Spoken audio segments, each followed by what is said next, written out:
सो अज आप पॉलिटी के next lecture पर आ गए हैं। सो बड़ी तेज़ी नाल इहनूं आपां स्टार्ट करते हैं, कवर करने की कोशिश करांगे। साडा अज दा लैक्चर जिहड़ा है ना, असीं हुण तक पॉलिटी च पढ़िया की है। असीं पढ़िया संविधान बनिया किवें, मेकिंग ऑफ कॉन्स्टिट्यूशन। उस तो बाद असीं पढ़िया कि संविधान दे दा प्रीएम्बल की आ, ऑल दो बाद च पढ़िया प्रस्तावना की है। फिर संविधान दा पहला भाग जिहदे च असीं ये पढ़न की कोशिश की कि संविधान दे विच किहड़े-किहड़े आर्टिकल पहले भाग नाल संबंधित आ साडा देश ते उहदी जमीन। फिर असीं उहदे च आर्टिकल पढ़े 1 ਤੋਂ 4। फिर संविधान का दूजा पार्ट पढ़िया भाग 2 जिहदे च असीं 5 ਤੋਂ ਲੈ ਕੇ 11 तक देश की विच सिटीजनशिप भाव की नागरिकता नाल संबंधित कहानी पढ़ी। उस तो बाद अपने कोल तीसरे नंबर पर आ गया साडे फंडामेंटल राइट्स, आर्टिकल 12 ਤੋਂ ਲੈ ਕੇ आर्टिकल 35 तक। ਇਹਦੇ 'ਚ ਅਸੀਂ समझण की कोशिश करांगे साडे मूल अधिकार, साडे फंडामेंटल राइट्स, साडे बुनियादी हक, मूल हक, बुनियादी अधिकार, जो मर्जी शब्द जिहड़ा है वो इन्हां नूं कह सकते हैं आपां। सो अज कहानी फंडामेंटल राइट्स दी आ। असीं ये देखना कि साडे संविधान ने सानूं किहड़े-किहड़े हक दिते होए आ, ते मैं तुहानूं ये स्पष्ट करदा कि संविधान दे आर्टिकल 12 ਤੋਂ ਲੈ ਕੇ आर्टिकल 35 तक सारा जिक्र संविधान दे विच बुनियादी अधिकारां दा है, मूल अधिकारां दा है। ठीक है, आर्टिकल 12 ਤੋਂ ਲੈ ਕੇ आर्टिकल 35 तक कल्ला आर्टिकल याद होना चाहिए है। मैं उम्मीद करदा कि जिन्हां ने पहला पार्ट चंगी तरह पढ़िया है उन्होंने 1 ਤੋਂ ਲੈ ਕੇ 4 तक आर्टिकल पता होणगे की है। जिन्हें दूसरा पार्ट चंगी तरह पढ़िया उन्होंने 5 ਤੋਂ ਲੈ ਕੇ 11 तक कल्ला आर्टिकल रटिया होऊगा की है। तो जिहड़ा अज फंडामेंटल राइट्स की कहानी समझ गया उन्होंने 12 ਤੋਂ ਲੈ ਕੇ 35 तक कल्ले आर्टिकल का पता होऊगा कि कल्ला अनुच्छेद की दसदा है। सो स्टार्ट करते हैं जी असीं अज की कहानी। फंडामेंटल राइट्स की जे आपां गल करिए तो आर्टिकल 12 ਤੋਂ ਲੈ ਕੇ आर्टिकल 35 ਦੇ ਵਿੱਚ फंडामेंटल राइट्स ने। कहता दुनिया का वो किहड़ा संविधान आ जिहदे च सब तो पहली बारे फंडामेंटल राइट्स दिते गए, अमरीका का संविधान। अमरीका ने अपने देश के कुछ गोरियां नूं, क्योंकि उस टाइम अमरीका च जिहड़े ब्लैक भी बहुत सी, उन्हां नूं अपने संविधान दे विच फंडामेंटल राइट्स दिते सी। जिवें साडे संविधान च इन्हां दा नाम फंडामेंटल राइट्स आ, उत्थे इन्हां दा नाम बिल ऑफ राइट्स सीगा। अमेरिका का संविधान 1789 1799 च बनिया सी, पर बुनियादी अधिकार बिल ऑफ राइट्स उन्होंने 2 साल बाद 1791 च ऐड करे सी, अमेंडमेंट करन तो बाद ऐड करे सीगे। ठीक है, सो इस तरीके नाल जिहड़े फंडामेंटल राइट्स की जिहड़ी कहानी आपां देखदे आ वो ये कहंदी आ कि संविधान दे विच साडे संविधान दे विच फंडामेंटल राइट्स जिहड़े आ ये कॉन्स्टिट्यूशन दे आर्टिकल ये फंडामेंटल राइट्स जिहड़े आ ये तकरीबन साडे संविधान दे विच अमेरिका तो चक्के गए आ, पर कॉपी पेस्ट नहीं गए। साडे किहड़ा उन्हां वर्गे एग्जैक्ट उवें ही आ, फर्क आ ना। दूजी गल ये फंडामेंटल राइट्स का किस्सा शुरू कित्थों होया है, आखिर कित्थों कहानी छिड़ी आ कि लोगों ने बुनियादी हक अपने मंगने शुरू किए राजियां तो, सरकारां तो, हाकमां तो। पहली बार 1215 च 13वीं सदी दे विच ये रौला पहली बार इंग्लैंड के राजे के सामने पिया सी। पहली बार ये रौला किंग जॉन्स के सामने पिया सीगा। गल 1215 की आ, तकरीबन 13वीं सदी की गल आ। इंग्लैंड दे जिहड़े अमीर सी ना, अमीर लोग बैरनस, उन्होंने पहली बार, कैन यू इमैजिन कि 13वीं सदी तो अमीरां कोल भी हक नहीं सी हुंदे। पहली बारी इंग्लैंड के अमीरां ने अपने राजे किंग जॉन तो 1215 च पहली बारी ये हक मंगे तो राजे नूं मजबूर होकर ये हक देने पे। थोड़े बहुते हक सी वो तो इंग्लैंड के राजे ने उन्होंने कहा कि आ तुहाडे हक्कां दा दस्तावेज आ, ये तुहाडे हक्कां दा खरड़ा है, हक्कां दा दस्तावेज आ। इनू इंग्लिश च उन्हां दी भाषा च कहा गया मैगना कार्टा। मैगना कार्टा का मतलब हुंदा हक्कां दा दस्तावेज। सो अज भी जदों किसी भी देश च किसी भी सोसाइटी दे विच कोई कह दे ना कि यार आ तुहानूं किसी ने हक देते आ, तो तुसीं कहोगे yes we got a Magna Carta, कि हाँ सानूं मैगना कार्टा मिलिया है। मैगना कार्टा एक अजिहा शब्द आ जिसका बेसिक मतलब हुंदा हक्कां दा दस्तावेज। सो पहली बार मैगना कार्टा नाम का डॉकूमेंट जिहड़ा सी वो जारी होया। उस तो बाद मैं सारी स्टोरी दस ही दी है कि किस तरीके नाल इंग्लैंड दे विच सब तो पहला बुनियादी हक अमेरिका के संविधान च आए, भारत के संविधान च उत्थों किते गए, प्रभावित होकर भारत के संविधान च आए। भारत के संविधान दे विच फंडामेंटल राइट्स नूं भाग 3 भाव की पार्ट 3 विच रखिया गया, जिहदे च आर्टिकल 12 ਤੋਂ ਲੈ ਕੇ 35 तक। ਇਹਦੇ 'ਚ ਵੱਖਰੇ ਵੱਖਰੇ आर्टिकल्स ਦੇ ਵਿੱਚ ਵੱਖਰੇ ਵੱਖਰੇ राइट दिते गए। जिस वेले संविधान लिखिया गया सीगा उस वेले जे संविधान दे विच फंडामेंटल राइट्स की गल करिए तो इन्हां दी गिणती 7 सी ते समा पा के अज 6 रह गई है। इट मीनस किसी कारण किसी समय जरूर इवें दा होया होऊगा कि एक फंडामेंटल राइट एक बुनियादी अधिकार साडे तो खो लिया गया होऊगा। वो क्यों खोया गया, वो किवें खोया गया, तो कदों खोया गया, तो किन्ने खोया, तो खोया क्यों, सब कुछ आपां डिस्कस करांगे। पर फिलहाल की घड़ी सानूं ये समझ आनी चाहिए है कि ओरिजिनली साडे संविधान दे विच 7 ते अज साडे संविधान च किन्ने फंडामेंटल राइट्स ने 6। हुण तुहाडे दिमाग च आऊगा कि सर गणाओ कि किहड़े किहड़े 7 सी ते किहड़ा कट्टिया गया ते क्यों कट्टिया गया। सब तो पहला बुनियादी हक साडे संविधान दे विच हैगा समानता दा अधिकार, राइट टू इक्वैलिटी। भारत के संविधान के 4 आर्टिकल 14 तो लैके 18 तक यही जोर ला देंगे आ कि समानता समानता समानता। मेरी गल समझ गए। 14 तो लैके 18 तक के जोड़े फंडामेंट आर्टिकल्स ने ये तुहानूं इक्वैलिटी भाव की समानता का अधिकार देंगे आ। 19 तो लैके 22 तक सानूं आज़ादी का अधिकार मिलता है। 19 तो लैके 22 तक 23 तो लैके 24 तक सानूं राइट अगेंस्ट एक्सप्लोइटेशन शोषण के खिलाफ अधिकार मिलता है। 23 तो लैके 24 तक 25 तो लैके 28 तक सानू धार्मिक आज़ादी का अधिकार मिलता है। धार्मिक आज़ादी 25 तो लैके 28 तक इस अनुच्छेद च फॉल करते हैं। 29 तो लैके 30 तक सानू सभ्याचारक अधिकार ने, राइट ऑफ कल्चर, मतलब कि सानू अपना कल्चरल ते एजुकेशनल राइट्स, इनू कहते हैं सभ्याचारक ते विद्यक अधिकार।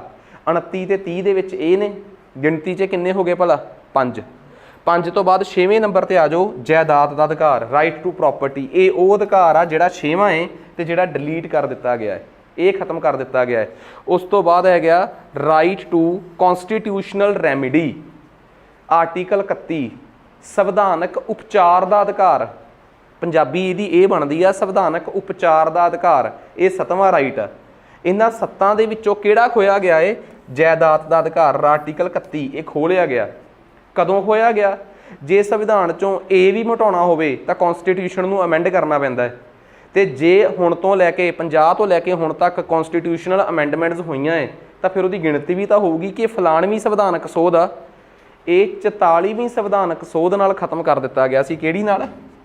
44th constitutional amendment. साल किहड़ा सीगा? 1978। ते सरकार किहदी सी? मुरारजी देसाई दी। ना 3 च ना 13 च ना पुलेरा च ना स्पेरा च। बदनामी वो बंदा खट के गया जिहड़े बंदे दा कोई रोल भी नहीं सी इहदे नाल। असल दे विच फंडामेंटल राइट्स दा, राइट टू प्रॉपर्टी दा जलूस कढ़िया किन्ने? पहला नेहरू ने ते फिर इंदिरा गांधी ने। पर जिस बंदे ने इनू खत्म करके बदनामी खट्टी वो मुरारजी देसाई सीगा। सो खैर एक अमेंडमेंट। हुण सब तो इंपॉर्टेंट गल, इस किन्ने राइट रह गए हुण साडे कोल?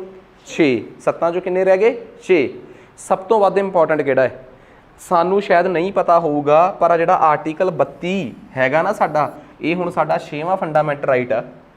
6वां फंडामेंटल राइट आ साडा संविधानिक उपचारां दा अधिकार। इहदा मतलब पता की है कि जे उपरले खोए गए तो बचाने किवें आ, है ना असली गलबात। कि तुहानूं कहता किसी ने धर्म का अधिकार आ फलां फलां फलां फलां, तो जे कोई मेरे वर्गा कह दे जे किसी ने खोले फिर तुसीं कह सकते हो कि एक अधिकार साडे कोल इहो जिहा कि जे वो खोए गए तो की करना है। सो यही वो राइट आ जिहड़ा सब तो सिरा है, सब तो वध सिरा है कि जे तुहाडा कोई बुनियादी अधिकार खोया जाऊगा तो तुहाडे कोल की संविधानक उपचार आ, की कर सकते हो तुसीं किहदे अगे गुहार कर सकते हो? स्टेट के मुख मंत्री अगे, कि देश के प्रधानमंत्री अगे, कि देश के राष्ट्रपति अगे, कि जां देश की न्यायालय जिन्हों असीं कह दिंदे आ अदालतां, सुप्रीम कोर्ट सब तो उच्ची अदालत, कित्थे जा सकते हो? पता तो मैनूं भी नहीं, पर इन्ना पता कि उहदा राह पद्धरा करदा है आर्टिकल 32। सो आर्टिकल 32 नूं ही दिल ते आत्मा कहा सीगा BR अंबेडकर ने, heart and soul of constitution कह के। किहड़ा फंडामेंटल राइट है जिन्हों पुकारिया सी BR अंबेडकर ने? आर्टिकल 32 नूं। सो कहानी तो बहुत लंमी जाऊगी, तो जे गई तो ओबीअस जी गल आ बहुत कुछ ये हीला वसीला हैगा। सो ज़्यादा समा खराब ना करते हुए असीं हुण इन्हां फंडामेंटल राइट्स की डिटेल ते आउणे आ। एक एक करके इन्हां फंडामेंटल राइट्स नूं पढ़दे आ, इन्हां दी कहानी नूं समझदे आ। ठीक आ। आर्टिकल 12, आर्टिकल 13, आर्टिकल 14 तो लैके 18, आर्टिकल 19 तो लैके 22, आर्टिकल 23 तो लैके 24, आर्टिकल 25 तो लैके 28, ਆਰਟੀਕਲ 29 ਤੋਂ ਲੈ ਕੇ 30, article 31, article 32, article 33, article 34, article 35। ਕਹਿੰਦੇ ਜੀ ਆ ਪਹਿਲਾ ਫੰਡਾਮੈਂਟਲ ਰਾਈਟ ਆ ਦੂਜਾ ਫੰਡਾਮੈਂਟਲ ਰਾਈਟ ਆ ਜੀ, ਆ ਤੀਸਰਾ ਆ, ਚੌਥਾ ਆ, ਪੰਜਵਾਂ ਆ, ਕੱਟਿਆ ਗਿਆ, ਛੇਵਾਂ ਹੈ। ਆਹੀ ਪੜ੍ਹਿਆ ਮੈਂ। ਫਿਰ ਆਪ ਆਰਟੀਕਲ 12 ਤੇ ਆਰਟੀਕਲ 13 ਕੀ ਕਰਦੇ ਆ? ਸਿੰਪਲ ਸਵਾਲ ਆ, 12 ਤੇ 13 ਕੀ ਕਰਦੇ ਆ? ਫਿਰ ਅਗਲਾ ਸਵਾਲ ਆਹ 33, 34, 35 ਕੀ ਕਰਦੇ ਆ? ਇਟ ਮੀਨਸ ਕਹਾਣੀ ਤਾਂ ਹੈਗੀ ਆ ਨਾ ਜਿਹੜੀ ਪਤਾ ਹੋਣੀ ਚਾਹੀਦੀ ਹੈ, ਤੇ ਜੇ ਪਤਾ ਹੋਣੀ ਚਾਹੀਦੀ ਹੈ ਤਾਂ ਫਿਰ ਆਪਾਂ ਕੋਸ਼ਿਸ਼ ਕਰਦੇ ਹਾਂ ਇੱਕ ਇਸ ਕਹਾਣੀ ਨੂੰ ਪਤਾ ਕਰਨ ਦੀ। ਠੀਕ ਆ, ज़्यादा समा खराब करे बिना ਆਪਾਂ स्टार्ट करते हैं अपना article 12। What is article 12 of the constitution? जे ये फंडामेंटल राइट्स वाले भाग दे विच हैगा है अते ये कोई फंडामेंटल राइट नहीं गा तो फिर ये आर्टिकल 12 उत्थे करदा की है? आर्टिकल 12 सब नूं ये दसदा है कि तुहानूं ये राइट देने किन्ने आ। मैनूं एक गल दसो, तुहानूं जीण दा अधिकार, तुहानूं मरण दा अधिकार, तुहानूं फलाना अधिकार, तुहानूं धमकाना अधिकार, वो देना किन्ने आ? स्टेट ने, राज ने। अक्सर असी टीवी ते जिहड़े अपने लीडर हुंदे आ उन्हां नूं कहिंदे नहीं सुणदे, जिहड़े बाहले पढ़े लिखे जे हुंदे आ कि स्टेट तुहाडे नाल धोखा कर रहा है। ठीक आ, जिहड़ा मेरे वर्गा मातड़ तमातड़ घट पढ़िया हुंदा, अच्छा स्टेट धोखा कर रहा मतलब कि पंजाब, फिर देश नहीं धोखा कर रहा। असल दे विच स्टेट शब्द दा मतलब पंजाब जां हरियाणा नहीं हुंदा। स्टेट शब्द की डेफिनेशन की आ, वो असल च जिहड़े लोग आपां नूं एवें दे भाषण दिंदे आ, तुसीं सुणिया होना कई वारी बहुत जगह ते तुसीं पंजाब दे विच अपने जिहड़े पंजाब दे मुंडे खुंडे भाषण दिंदे आ, नवें नवें 4 किताबां पढ़ियां जिन्हां ने, तो वो अक्सर इहो जिहियां स्टेटमेंट्स तुहानूं दिंदे हुंदे आ कि स्टेट तुहाडे नाल जो कर रहा तुहानूं समझ नहीं आ रही, तुहाडे नाल बहुत बुरा वरतारा किया जा रहा। एवें दे अक्सर डायलॉग हुंदे आ। मैनूं पूरी लाइन नाल कोई मतलब नहीं, मैनूं बस एक वर्ड नाल मतलब आ, तो उस वर्ड का नाम आ स्टेट, राज। राज की डेफिनेशन जे कोई कहे कि what is definition of state, राज की परिभाषा दो, तो मैं एक ही गल कहूँगा कि चुप करो, कॉन्स्टिट्यूशन खोलो, आर्टिकल 12 पढ़ो। आर्टिकल 12 च की लिखा होया? Definition of state. बस हुण तुसीं कहोगे कि जे आप ही पढ़नी सी फिर इत्थे की करदे आ, हुण पढ़ा भी दो। तो आपां सब तो पहलां स्टेट की डेफिनेशन ते जांदे आ। कहंदे स्टेट हुंदा की आ? अपने आप विच एक प्रभु संपन्न जगह, अपने आप च एक सॉवरन एंटिटी। सॉवरन या प्रभु संपन्न की पंजाबी ये हुंदी आ जिहड़ी अपने फैसले आप लै सके। पंजाब अपने फैसले आप लै सकदा है? नहीं, ये केंद्र दे अंडर आ। हरियाणा अपने फैसले आप लै सकदा है? नहीं, ये केंद्र दे अंडर आ। यूपी अपने फैसले आप लै सकदा है? नहीं, ये केंद्र दे अंडर आ। जे मैं स्टेट की एग्जैक्ट पॉलिटिकल डेफिनेशन ते जावां तां स्टेट की डेफिनेशन च किहड़ी चीज़ फॉल करदी आ? Option A Punjab, option B UP, option C Madhya Pradesh कि option D India? India falls under the definition of state. राज की सही परिभाषा च तां इंडिया ही आउंदा है। अपने आप विच एक प्रभु संपन्न होवे, अपने फैसले आप कर सकण वाली एक राजनीतिक एंटिटी जिहड़ी आ उहनूं आपां स्टेट कहने आ। पर आर्टिकल 12 दे विच साफ कहा गया है कि असीं स्टेट की डेफिनेशन इस करके दे रहे हैं कि कल नूं स्टेट ये कह के मुक्कर ना जाए कि असीं तां स्टेट की डेफिनेशन च ही नहीं आउंदे। जिन्ने जिन्ने फंडामेंटल राइट्स लोकां नूं देने आ उस स्टेट का मतलब की होऊगा, ये आर्टिकल 12 च लिखिया है। तो देखो संविधान बनाउण वाले नूं पता सीगा कि कल नूं स्टेट ने ये कह के मुक्कर जाना राइट देण तो कि असीं तां स्टेट की डेफिनेशन च ही नहीं। What is meaning of state in article 12 of the संविधान, उहदी मैं डेफिनेशन दस रहा। स्टेट मतलब केंद्र, ते केंद्र दे सारे अंग, सेंटर और union and it's all organ. Punjabi च ते अंग्रेजी च भी दसता। हुण तुसीं कहोगे केंद्र दे अंग किहड़े हुंदे आ? लैजिसलेचर, एग्जैक्टिव ते जुडिशरी, न्यायपालिका, विधानपालिका ते कार्यपालिका। मतलब भाव एक तो होगी न्यायपालिका, केंद्र दी सुप्रीम कोर्ट, प्लस विधानपालिका केंद्र दी संसद जिन्हों असीं इंग्लिश च की कहने आ पार्लीमेंट, प्लस केंद्र दी सरकार वो भी स्टेट दी डेफिनेशन च आऊगी, प्लस केंद्र द्वारा चलाया जाता इहो जिहा कोई भी अदारा जिथे केंद्र दी हिस्सेदारी 25% तो वध होवे। मतलब इहो जी कोई भी प्राइवेट कंपनी जिथे केंद्र दी हिस्सेदारी 25% तो वध, प्लस वो सारे संस्थान जिहड़े केंद्र दे पैसिਆਂ ते पलदे आ, वो सारे संस्थान जिहड़े केंद्र द्वारा प्रभावित किए जाते हैं। कल नूं कोई ये कह दे कि असीं तां केंद्र तो पैसे नहीं फड़ते, असीं स्टेट की डेफिनेशन च ही है नहीं। सब क्लीयर करता। Plus state government plus state मतलब स्टेट गौरमेंट्स प्लस स्टेट के सारे अंग, ये भी स्टेट की डेफिनेशन च आउंदे आ कि सूबियां दियां विधान सभावां, सूबियां दियां सरकारां प्लस सूबियां दी न्यायपालिका आ जुडिशरी वगैरह, हाईयर कोर्ट्स, लोअर कोर्ट्स, सब कुछ प्लस स्टेट द्वारा चलाए गए सरकारी अर्ध सरकारी अदारे। PSPCL कहे असीं किहड़ा सरकारी हाँ, वेरका कहे असीं किहड़ा सरकारी हाँ, पर तुसीं सरकार दे पैसिਆਂ ते पढ़दे हो ना, तो तुसीं भी आर्टिकल 12 की स्टेट की डेफिनेशन च आउंदे हो। प्लस हजे खत्म नहीं होया, प्लस लोकल बॉडीज़, स्थानक सरकारां, पंचायतां, मुनसिपैलिटियां, कॉरपोरेशनां, कौंसलां, पेपर आ गया इन्हां दा भी हुण, ठीक है। अगली नोटिफिकेशन सरकार ने इहदी कढ़ती है, 2015 की गल आ। ये वेला वो सी अज तो 8 साल पहलां मुनसिपल कॉरपोरेशन ते मुनसिपल कौंसल ने JE, SDOज़ ते सीनियर असिस्टेंट कम इंस्पैक्टर, ये एक भर्ती उदों हुंदी सी। अज नहीं मैनूं पता ये अमेंडमेंट करते हैं, पर उस टाइम ये की सीगा, सीनियर असिस्टेंट कम इंस्पैक्टर च टाइपिंग नहीं सी हुंदी, दूजे सीनियर असिस्टेंट च हुंदी सी, पर सीनियर असिस्टेंट कम इंस्पैक्टर च नहीं सी हुंदी टाइपिंग। 3 अदारियां दा पेपर आया सी, पंचायतां दा, कॉरपोरेशनां दा ते कौंसलां दा।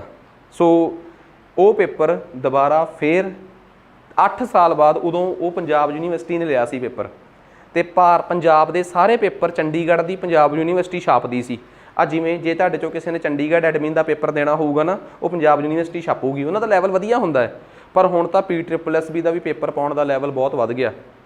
चंडीगढ़ पंजाब यूनीवर्सिटी की एक खासियत हुंदी सी, वो अपना पेपर रिपीट बहुत करते सी। हुण मैं नां नहीं लै सकदा, चंडीगढ़ च 3-4 अकैडमियां हुंदियां सी उदों, जिन्हां दा उदों काम बहुत चलिया। वो चलिया इस करके क्योंकि रिपीट हुंदे सी क्वेश्चनस, उन्ना क कराउंदे सी उन्ना क आ जांदा सी। खैर वो वक्त बीतदे नूं हुण बहुत समा हो गया, हुण तां हर एजेंसी अपने आप ते माण महसूस करदी है कि असीं नਵੇਂ-नਵੇਂ सवाल पाए आ ते जवाकां नूं तंग करदे आ असीं। पर गल ये आ कि वक्त बदल गया, जे तुसीं चंगा टैलेंटेड स्टफ लैना है तां तुहानूं वधिया क्वालिटी दे पेपर फ्रेम करने पैणगे, तां पेपर फ्रेम हो भी रहे आ। सो ਉਹ वालियां भर्तियां चों अद्धियां भर्तियां आ गईयां हुण कौंसल दियां। हजे एक अद्धी नोटिफिकेशन अद्ध कल च फिर डिगूगी, उहदे च लिखिया होगा मुनसिपल कॉरपोरेशन, उहदे च भी जेईआं दियां सीनियर सहायकां दियां भर्तियां आउणगीਆਂ।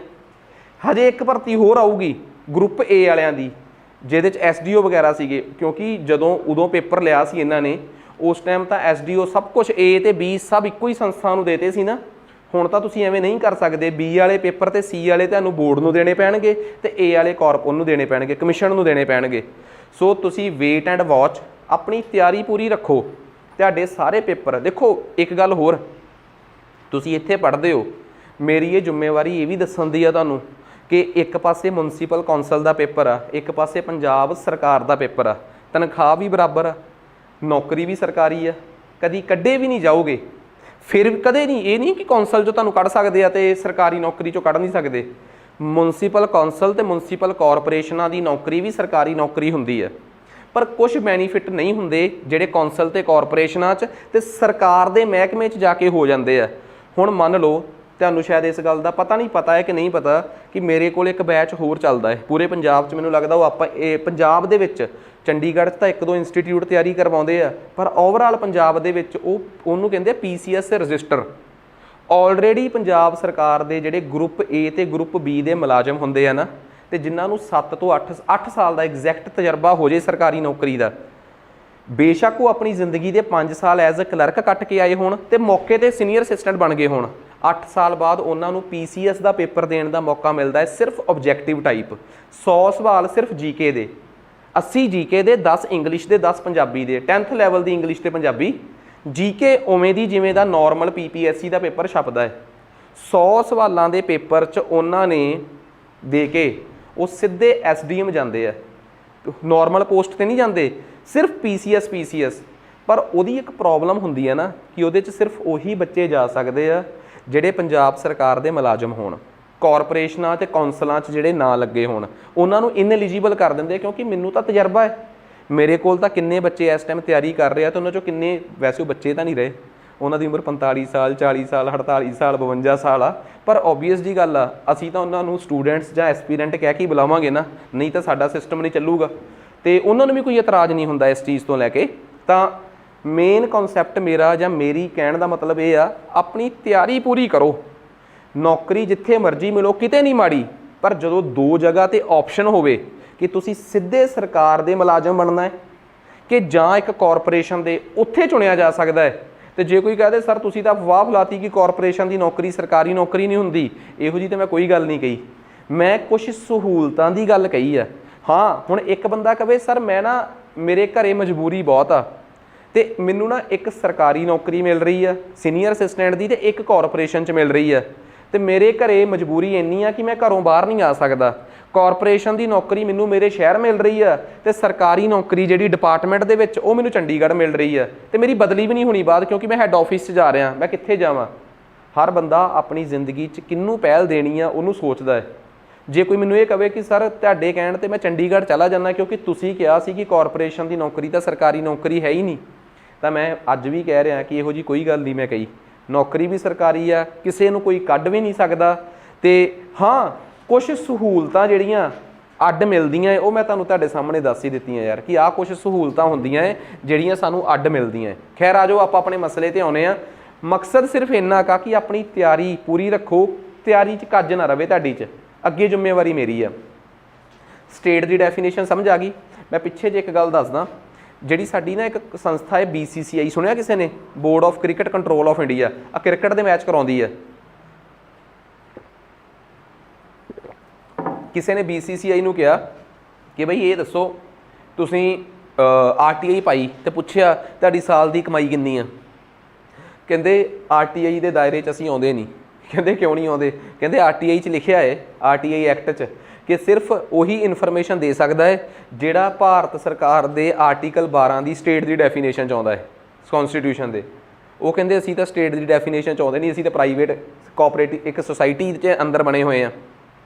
कोर्ट सुप्रीम कोर्ट च केस चले गया, सुप्रीम कोर्ट ने फिर बोर्ड नूं समझाया BCCI नूं कि जिहड़े ग्राउंडां ते तुसीं क्रिकेट खड़ाउंदे फिरदे हो, ठीक आ, ये तुहाडे किसी रिश्तेदार दे ग्राउंड नहीं गे, इस सरकार ने लैके दिते आ तुहानूं, ते तुसीं सरकार दे टुकड़ियां ते पलदे हो, जां ये पंजाबी च कह लीए कि तुसीं सरकार द्वारा मदद देण तो बाद उन्हां दी मदद ते अपना काम चला रहे हो, तुसीं स्टेट की डेफिनेशन च आउंदे हो। सो भुलेखा कढ़ दो अपने दिमाग चों।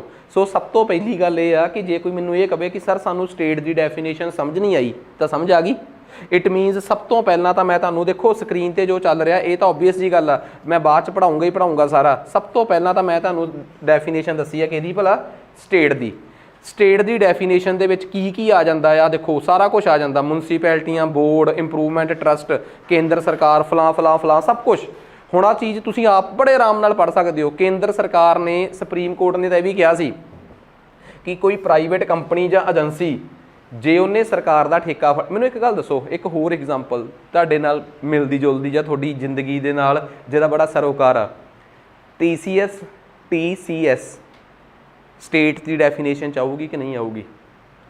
TCS का वो अदारा जिहड़ा पेपर छपवा रहा है, वो TCS का अदारा उन्ना हिस्सा स्टेट की डेफिनेशन च, बाकी TCS स्टेट की डेफिनेशन च नहीं गी, क्योंकि TCS एक प्राइवेट कंपनी है।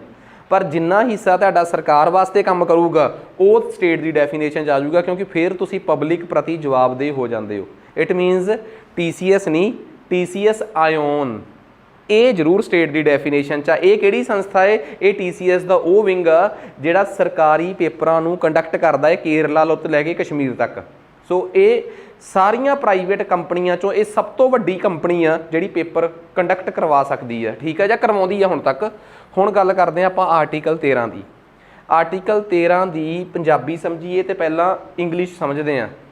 Any law which is inconsistent with fundamental rights shall be declared void. कोई भी अजिहा कानून जिहड़ा कि संविधान के बुनियादी हक्कां के खिलाफ होऊगा उसनूं खत्म कर दिता जाऊगा। मेरी गल समझ गए? मैं दोबारा बोला, भारत दे विच कोई भी अजिहा कानून नहीं बनाया जा सकता, कोई भी इहो जिहा कानून नहीं बनाया जा सकता जिहड़ा कि बुनियादी अधिकारां दे खिलाफ जावे। ते जे तुसी बुनियादी अधिकारां दे खिलाफ जाके कोई भी कानून बनाओगे तो उन्नूं खत्म कर दिता जाएगा। हुण तुहाडे दिमाग 'च दो गल्लां, कौन तय करूगा कि ये कानून जिहड़ा है वो बुनियादी हक्कां दे खिलाफ आ? कौन? राष्ट्रपति के प्रधानमंत्री के मुख्यमंत्री के अदालतां? अदालतां चों किहड़ियां अदालतां? डिस्ट्रिक्ट कोर्ट के हाई कोर्ट के सैशन कोर्ट के सुप्रीम कोर्ट के कल्ली सुप्रीम कोर्ट के कल्ली हाई कोर्ट के सुप्रीम कोर्ट ते हाई कोर्ट दोवें? ਕਾਫੀ ਵੱਡਾ ਸਵਾਲ ਹੋ ਗਿਆ ਕਿ ਕੌਣ ਤੈਅ ਕਰੂਗਾ ਕਿ ਇਹ ਕਾਨੂੰਨ ਜਿਹੜਾ ਹੈ ਬੁਨਿਆਦੀ ਹੱਕਾਂ ਦੇ ਖਿਲਾਫ ਜਾ ਰਿਹਾ ਹੈ। ਹੁਣ ਦੂਸਰਾ ਸਵਾਲ ਆ ਗਿਆ ਆਪਣਾ ਜਿਹੜਾ ਬੜਾ ਸਿੰਪਲ ਆ। ਦੂਸਰਾ ਸਵਾਲ ਆਪਣਾ ਇਹ ਆ ਗਿਆ ਕਿ ਕਾਨੂੰਨ ਦੀ ਡੈਫੀਨੇਸ਼ਨ 'ਚ ਕੀ ਆਊਗਾ। ਹੁਣ ਮੈਂ ਤੁਹਾਨੂੰ ਇੱਕ ਬੜੀ ਸਿੰਪਲ ਜੀ ਗੱਲ ਦੱਸਦਾ ਕਿ ਕਾਨੂੰਨ ਦੀ ਡੈਫੀਨੇਸ਼ਨ 'ਚ ਆਊਗਾ ਕੀ, ਇਹ ਦੇਖਦੇ ਹਾਂ। ਕਈ ਵਾਰੀ ਪਤਾ ਕੀ ਕਹਿੰਦੇ ਆ, ਹੁਣ ਗੌਰ ਕਰਿਓ, ਮੈਂ ਪਹਿਲਾਂ ਮੈਨੂੰ ਇੰਨਾ ਪਤਾ ਕਿ ਆਰਟੀਕਲ 13 ਸਮਝਾਤਾ ਤੇ ਜੰਗ ਜਿੱਤ ਲਈ ਇੱਕ ਬਰਾਬਰੀ ਆ। ਆਰਟੀਕਲ 13 ਸਮਝਾਉਣਾ ਤੇ ਅੱਧਿਓਂ ਜ਼ਿਆਦਾ ਲੜਾਈ ਜਿੱਤ ਲੈਣੀ, ਇਹ ਤਾਂ ਬਹੁਤ ਵੱਡੀ ਗੱਲ ਆ। ਪਲੀਜ਼ ਸਮਝਣ ਦੀ ਕੋਸ਼ਿਸ਼ ਕਰਿਓ। ਤੁਸੀਂ ਨਾ ਕਦੀ ਸੁਣਿਆ ਹੋਣਾ ਨੋਟੀਫਿਕੇਸ਼ਨ ਸ਼ਬਦ ਸੁਣਿਆ? ਨੋਟੀਫਿਕੇਸ਼ਨ ਉਹ ਤੁਹਾਡੀ ਤੇ ਜ਼ਿੰਦਗੀ ਨਾਲ ਬਹੁਤ ਵਾਹ ਵਾਸਤਾ ਹੈ। ਨੋਟੀਫਿਕੇਸ਼ਨ ਉਹ ਆਈ ਕਿ ਨਹੀਂ? ਆਹੀ ਹੁੰਦੀ ਆ। ਨੋਟੀਫਿਕੇਸ਼ਨ ਇੱਕ ਡਿਪਾਰਟਮੈਂਟ ਦੁਆਰਾ ਇਸ਼ੂ ਕੀਤਾ ਗਿਆ ਇੱਕ ਯੰਤਰ ਹੁੰਦਾ ਹੈ।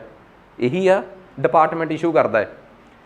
ਤੁਸੀਂ ਕਦੀ ਨੋਟੀਫਿਕੇਸ਼ਨ ਤੋਂ ਬਾਅਦ, ਨੋਟੀਫਿਕੇਸ਼ਨ ਤੋਂ ਵੀ ਉੱਪਰ ਰੂਲਸ ਸੁਣਿਆ? ਰੂਲਸ ਹੁਣ ਮੰਨ ਲਓ ਕੋਈ ਕਵੇ ਕਿ ਜੀ ਪੰਜਾਬ ਸਰਕਾਰ ਨੇ ਪਟਵਾਰੀਆਂ ਦੀ ਭਰਤੀ ਦੇ ਰੂਲ ਬਣਾਏ ਹੋਏ ਆ ਤੇ ਪਟਵਾਰੀਆਂ ਦੀ ਭਰਤੀ ਦੇ ਰੂਲਸ ਦੇ ਖਿਲਾਫ ਜਾ ਕੇ ਸਰਕਾਰ ਨੇ ਨੋਟੀਫਿਕੇਸ਼ਨ ਕੱਢਤੀ। ਰੂਲਸ ਪਹਿਲਾਂ ਬਣਦੇ ਆ, ਰੂਲਸ ਦੇ ਤਹਿਤ ਹੀ ਭਰਤੀ ਹੁੰਦੀ ਆ। ਜੇ ਰੂਲਸ ਇਹ ਕਹਿਣ ਕਿ 1800, ਮੰਨ ਲਓ ਤੁਸੀਂ ਨਹੀਂ ਕਹਿ ਦਿੰਦੇ ਓਏ ਉਮਰ ਵਧਾ ਕੇ 1837 ਤੋਂ 42 ਕਰੋ, ਉਹ ਕਿਹਦੇ 'ਚ ਕਰਦੇ ਆਪਾਂ? ਰੂਲਾਂ 'ਚ। ਹਰ ਇੱਕ ਭਰਤੀ ਦੇ, ਹਰ ਇੱਕ ਕੰਮ, ਕੱਲੀ ਭਰਤੀ ਦੇ ਨਹੀਂ, ਹਰ ਕੰਮ ਦੇ ਰੂਲ ਬਣਦੇ ਆ। ਰੂਲ ਬਣਾਉਂਦੀ ਆ ਕੈਬਨਿਟ, ਸਰਕਾਰ, ਤੇ ਨੋਟੀਫਿਕੇਸ਼ਨ ਕੱਢਦਾ ਹੈ ਵਿਭਾਗ, ਡਿਪਾਰਟਮੈਂਟ। ਰੂਲਾਂ ਤੋਂ ਬਾਹਰ ਜਾ ਕੇ ਕੋਈ ਵਿਭਾਗ ਨੋਟੀਫਿਕੇਸ਼ਨ ਨਹੀਂ ਕੱਢ ਸਕਦਾ। ਚਲੋ ਜੀ ਇਹ ਵੀ ਗੱਲ ਪਤਾ ਲੱਗ ਗਈ ਕਿ ਇੱਕ ਰੂਲ ਹੁੰਦਾ ਹੈ, ਰੂਲ ਤੋਂ ਵੀ ਥੱਲੇ ਇੱਕ ਚੀਜ਼ ਹੁੰਦੀ ਆ, ਕੀ ਭਲਾ? ਨੋਟੀਫਿਕੇਸ਼ਨ। ਠੀਕ ਆ। ਨੋਟੀਫਿਕੇਸ਼ਨ ਭਾਵ ਕੋਈ ਇਹਦੀ ਸੂਚਨਾ ਵਗੈਰਾ ਜਿਹੜੀ ਆਪਾਂ ਭੇਜਣੀ ਹੋਵੇ। ਰੂਲਸ, ਨਿਯਮ। ਰੂਲਸ ਤੋਂ ਵੀ ਉੱਪਰ ਇੱਕ ਚੀਜ਼ ਹੁੰਦੀ ਹੈ। ਤੁਹਾਨੂੰ ਪਤਾ, ਪਹਿਲਾਂ ਤੁਸੀਂ ਕਾਨੂੰਨ ਬਣਾਉਂਦੇ ਹੋ, ਲਾਅ ਬਣਾਉਂਦੇ ਹੋ, ਜਿਹਨੂੰ ਅਸੀਂ ਕਹਿੰਦੇ ਆ ਐਕਟ। ਕਿਸੇ ਐਕਟ ਦੇ ਤਹਿਤ ਹੀ ਰੂਲ ਬਣਦੇ ਆ ਤੇ ਰੂਲਾਂ ਦੇ ਤਹਿਤ ਹੀ ਨੋਟੀਫਿਕੇਸ਼ਨ ਜਾਰੀ ਹੁੰਦੀ ਆ। ਇੱਕ ਐਗਜ਼ਾਮਪਲ ਦਿੰਦਾ ਮੈਂ ਤੁਹਾਨੂੰ। ਪਹਿਲਾਂ ਨਾ RTI ਐਕਟ ਬਣਿਆ ਕਿ ਭਾਰਤ ਵਿੱਚ ਸਭ ਨੂੰ ਪੜ੍ਹਾਇਆ ਜਾਊਗਾ। ਫਿਰ ਉਸ ਐਕਟ ਦੇ ਤਹਿਤ ਰੂਲ ਬਣੇ। ਰੂਲ ਕੀ ਬਣੇ ਕਿ ਬਈ ਪ੍ਰਾਇਮਰੀ ਤੱਕ ਦਾ ਸਕੂਲ ਪਿੰਡ 'ਚ ਕਿੰਨੇ ਹੋਣੇ ਚਾਹੀਦੇ ਆ, ਜਾਂ ਕਿੰਨੇ ਕਿਲੋਮੀਟਰ ਦੇ ਘੇਰੇ 'ਚ ਇੱਕ ਸਕੂਲ ਹੋਣਾ ਚਾਹੀਦਾ, ਇਹਨੂੰ ਕਹਿੰਦੇ ਰੂਲ। ਫਿਰ ਉਹ ਰੂਲ ਲਾਗੂ ਹੋਵੇ, ਇਸ ਕਰਕੇ ਨੋਟੀਫਿਕੇਸ਼ਨ ਜਾਰੀ ਹੁੰਦੀ ਹੈ। ਕੱਲੇ ਜ਼ਿਲ੍ਹੇ ਨੂੰ DC ਨੂੰ ਕਿਹਾ ਜਾਂਦਾ ਕਿ ਚੈੱਕ ਕਰਕੇ ਆ ਕਿ ਉੱਥੇ ਬੱਚੇ ਆਏ ਆ, ਟੀਚਰ ਆਏ ਆ, ਉਹਨੂੰ ਨੋਟੀਫਿਕੇਸ਼ਨ ਕਹਿੰਦੇ ਆ। ਸੋ ਹਰ ਇੱਕ ਚੀਜ਼ ਦਾ ਪਹਿਲਾਂ ਐਕਟ ਬਣਦਾ ਹੈ। ਮੰਨ ਲਓ ਭਰਤੀ ਵੀ ਕਰਨੀ ਹੋਵੇ, ਪਹਿਲਾਂ ਇੱਕ ਵਿਭਾਗ ਹੋਊਗਾ, ਉਸ ਵਿਭਾਗ ਦੀਆਂ ਤਾਕਤਾਂ ਤੈਅ ਹੋਣਗੀਆਂ ਕਿ ਸਾਡੇ ਇੱਥੇ ਇੱਕ ਵਾਤਾਵਰਨ ਵਿਭਾਗ ਹੋਊਗਾ। ਵਾਤਾਵਰਨ ਵਿਭਾਗ ਦੇ ਵਿੱਚ ਅਸੀਂ ਜੰਗਲਾਂ ਦੀ ਰੱਖਿਆ ਕਰਨੀ ਆ।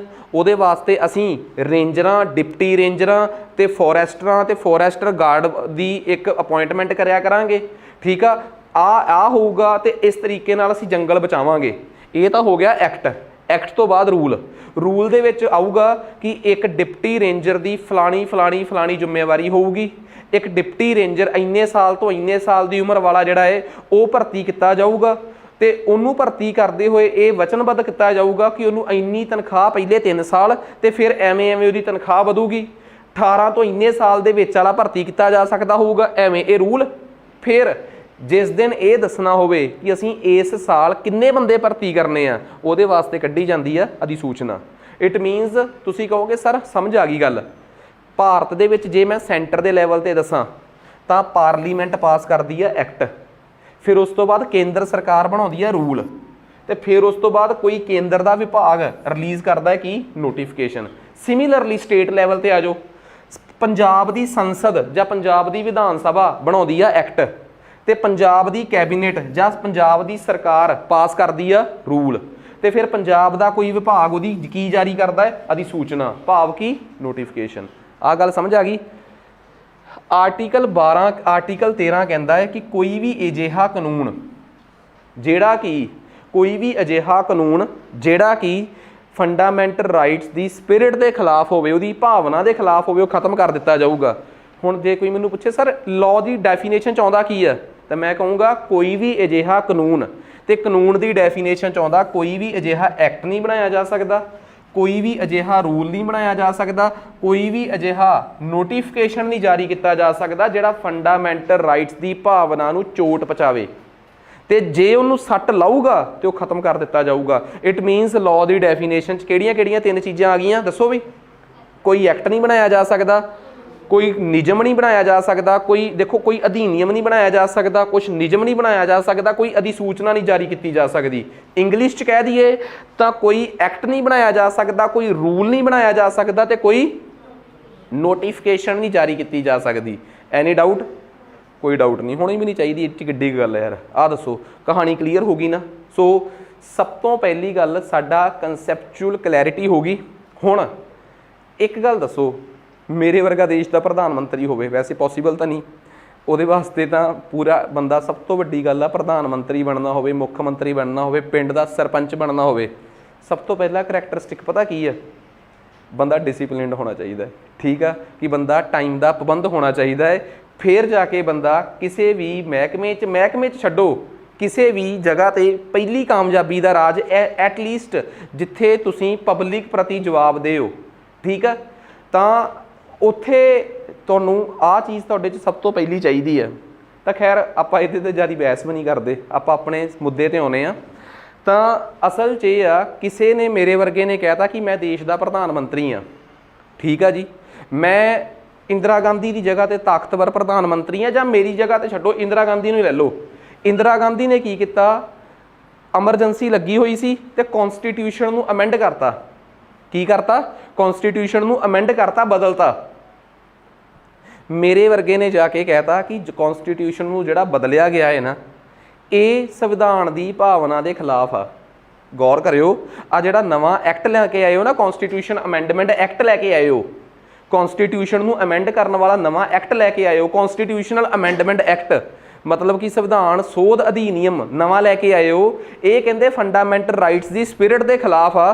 सुप्रीम कोर्ट च जाके कहता कि इस कानून नूं खारज किया जाए, तो सरकार नूं बुला लिया कि तुसीं इहदे खिलाफ की जवाब दोगे। सरकार ने फिर उत्थे जाके एक स्पष्टीकरण दिता, बड़ा सोहना। वो की सीगा? सरकार कहंदी जदों संविधान ही बदलता, संविधान बदलने वास्ते जिहड़ा एक्ट आया उहदा नाम आ कॉन्स्टिट्यूशनल अमेंडमेंट एक्ट, संविधानक सोध एक्ट। कहंदे इस एक्ट नूं आह वाला एक्ट ना समझिया जावो, ये तो कॉन्स्टिट्यूशन नहीं बदलता, ये तो नॉर्मल एक्ट ने जिहड़े अपने नॉर्मल एक्ट नहीं पास करते सिंपल मेजोरिटी वाले, आ तो स्पैशल मेजोरिटी वाला एक्ट आ, ये इस एक्ट की डेफिनेशन च नहीं आता, ये तो इस तो उपरली चीज़ आ, ये आपां लिया के कुछ भी कर सकते हैं। इट मीनस सुप्रीम कोर्ट के जज्जां ने पूछा, इट मीनस जिहड़ा तुसीं कॉन्स्टिट्यूशन नूं अमेंड करने वाला एक्ट कहंदे हो, वो इस एक्ट की डेफिनेशन तो भी उपर आ। इट मीनस जिहड़ी गल इत्थे कही जा रही है कि कोई भी अजिहा एक्ट, कोई भी अजिहा रूल, कोई भी अजिही नोटिफिकेशन जारी नहीं की जा सकती जिहड़ी फंडामेंटल राइट्स के खिलाफ होवे, ते जे वो खिलाफ पाई गई तो उन्होंने खत्म कर दिता जाऊगा। यू मीन टू से तुहाडे कहण दा मतलब यह है कि आह वाला एक्ट जिहड़ा कॉन्स्टिट्यूशन नूं सोधन वाला एक्ट आ, वो इस एक्ट की डेफिनेशन तो बाहर आ। इट मीनस तुसीं कुछ भी कर सकते हो। सरकार कहती यस, कॉन्स्टिट्यूशन नूं अमेंड करके तो असीं कुछ भी कर सकते हैं। आह वाला कॉन्स्टिट्यूशनल अमेंडमेंट एक्ट ये एक अजिहा एक्ट आ जिहड़ा इस एक्ट की डेफिनेशन च नहीं आता, क्योंकि ये तो असीं कॉन्स्टिट्यूशन ही बदलता हुण तां, ते कॉन्स्टिट्यूशन नूं बदलण दा मतलब ये आ कि असीं संविधान सभा बन के नवां संविधान बना लिया। सुप्रीम कोर्ट कहती कि इहदा मतलब जिहड़े संविधान सभा जिन्हां ने 1950 चलाई सी, ते वो संविधान च ये लिख के गए आ कि सुप्रीम कोर्ट संविधान की रख्या करूगी। ਇਹਦਾ मतलब असी फिर की रखिया? जो तुसी संविधान ही बदलता तो तुसी कह रहे हो कि संविधान बदल के तुसी कुछ भी कर सकते हो, तो फिर साडे हत्थ जिहड़ी रखिया सी वो किवें गई? साडे हत्थ तां कोई रखिया ना रही। फिर तुसी ये दसो सानू क्यों कहा जा रहा कि supreme court is guarantor of saviour of constitution. Supreme court is saviour of constitution, supreme court ही संविधान की रख्यक होगी, फिर साडी तां गल ही खत्म होगी। सो सरकार कोल उहदा कोई जवाब नहीं सी, ते सुप्रीम कोर्ट ने फिर एक बड़ा इतिहासक फैसला दिता। 1973 ਦੇ ਵਿੱਚ सुप्रीम कोर्ट ने केशव नंदा भारती केस, ਤੁਸੀਂ एक गल कहोगे कि सारी पॉलिटी खत्म हो गई है कि केशव नंदा का केस खैड़ा नहीं छड्ड रहा। सुप्रीम कोर्ट ने केशव नंदा वाले केस च प्रैंबल बारे जो कहा सी, मैं कल पढ़ाया ना, कल परसों अपने लैक्चर च, अज नवीं गल सुनो। सुप्रीम कोर्ट ने उस केस च एक फैसला होर भी दिता। की दिता हुण बड़ा गौर नाल सुनियो, तुहानूं सारी गल क्लीयर हो जाऊगी। सुप्रीम कोर्ट ने कहा कि कोई भी कॉन्स्टिट्यूशनल अमेंडमेंट करदे हो वो भी इसे एक्ट के अंडर ही मनी जाऊगी। मीनस तुसी कॉन्स्टिट्यूशनल अमेंडमेंट जिहड़ी आ कर सकते हो, पर जे वो फंडामेंटल राइट के खिलाफ होई, ਉਹਨੂੰ ਵੀ ਨੋਰਮਲ ਐਕਟ ਵਾਂਗ, ਨੋਰਮਲ ਅਧਿਆਦੇਸ਼ ਵਾਂਗ, ਨੋਰਮਲ ਐਕਟ ਵਾਂਗ ਅਸੀਂ ਖਤਮ ਕਰ ਸਕਦੇ ਹੋਵਾਂਗੇ ਜੇ ਸਾਨੂੰ ਲੱਗਿਆ ਕਿ ਇਹ ਫੰਡਾਮੈਂਟਲ ਰਾਈਟਸ ਦੇ ਖਿਲਾਫ ਹੋਊਗੀ। ਸੁਪਰੀਮ ਕੋਰਟ ਨੇ ਦੇ ਇਹ ਕਹਿਣ ਤੋਂ ਬਾਅਦ ਹੁਣ ਮੈਂ ਆਪਣੀ ਡੈਫੀਨੇਸ਼ਨ ਨੂੰ ਪੂਰਾ ਕਰਦਾ।